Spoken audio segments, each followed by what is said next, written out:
Hello, I'm Adam, the learning coach at abetterpianoteacher.com.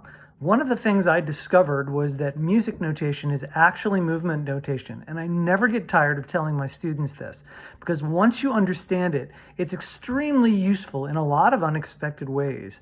I want to show you a passage from some music that, if you think of it more as movement notation than music notation, can really save you a lot of practice time. Check this out.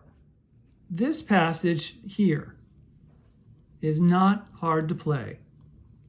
And once you learn it, it's not hard to read, but deciphering it is really tricky.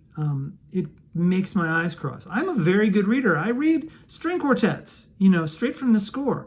But sometimes I look at this stuff and it's more than I want to bother with. I get tired just looking at it. And this is one of those spots. All it really is A, D, F, G flat, D, F, and then the next measure. That's all it is. It's not hard. But to look at it, it's crazy because the lowest note is way up here, much higher physically than the notes that are above it. So it looks like you're supposed to be like high, low, highest, lowest, highest, lowest, highest. And instead it's quite the opposite. These two sets of notes this note is in between these two. So here's what I do. With a passage like this, that's going to just exhaust my reading skills no matter how good I am or how many times I play it, I stop looking at it so carefully.